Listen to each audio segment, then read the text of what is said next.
மனிதனின் உயிரை எடுப்பது புற்றுநோயை காட்டிலும் மிக கொடிய நோய் எது என்று கேட்டால் அது கடன் என்று சொல்லும் அளவுக்கு இந்த கோர நிகழ்வு கண்களை குளமாக்குகிறது.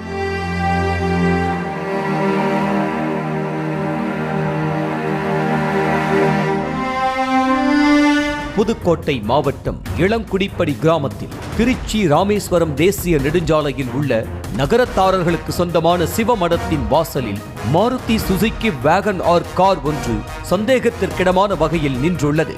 24ஆம் தேதி மாலை முதல் அடுத்த நாள் காலை வரை சிவமடத்தின் வாயிலை மறித்தவாறு கார் நின்று கொண்டிருந்ததால் மடத்தின் காவலாளி காருக்குள் எட்டி பார்த்ததாக தெரிகிறது. அப்போது 5 பேர் காருக்குள் சந்தேகத்திற்கிடமான வகையில் கண்களை மூடிய நிலையில் இருந்ததை பார்த்து பயந்து போன காவலாளி நமுனசமுத்திரம் போலீசாருக்கு தகவல் தெரிவித்துள்ளார். விரைந்து வந்த போலீசார் காரை திறந்து பார்த்தபோது 5 பேர் உயிரிழந்த நிலையில் சடலங்களாக கிடப்பதை கண்டு அதிர்ச்சி அடைந்தனர்.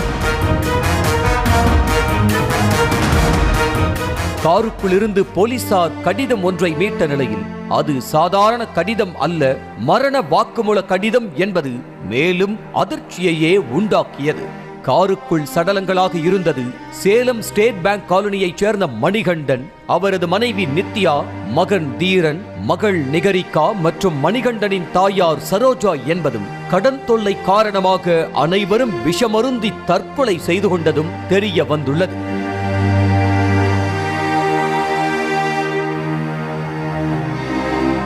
சேலத்தில் காப்பர் ஆலைகளில் விழும் ஸ்கிராப்களை விலைக்கு எடுத்து பெரிய அளவில் வியாபாரம் நடத்தி வந்த நிலையில் தொழிலில் ஏற்பட்ட நஷ்டமே மணிகண்டனின் குடும்பம் இந்த விபரீத முடிவுக்கு தள்ளப்பட்டதற்கான காரணமாக கூறப்படுகிறது.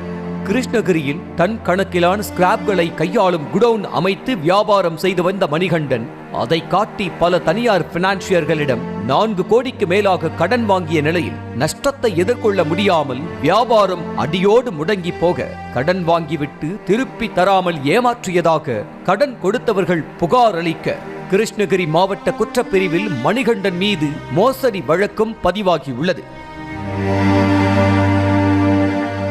இந்த இக்கட்டான நிலையில்தான் தற்கொலை என்னும் முடிவுக்கு தள்ளப்பட்ட மணிகண்டன் சேலத்திலிருந்து புதுக்கோட்டைக்கு காரில் கிளம்பியிருக்கிறார்.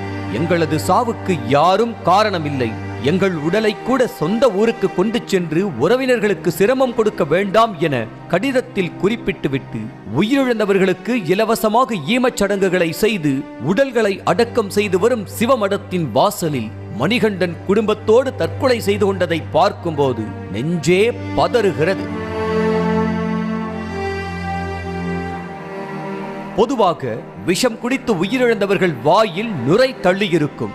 ஆனால் காருக்குள் இருந்து மீட்கப்பட்ட சடலங்களில் அவ்வாறு எந்த தடயங்களும் இல்லாததால் போலீசார் தடயங்களை சேகரித்து தீவிர விசாரணையை தொடங்கியுள்ளனர். செய்திகளை உடனுக்குடனும் துல்லியமாகவும் தெரிந்து கொள்ள சப்ஸ்கிரைப் பண்ணுங்க.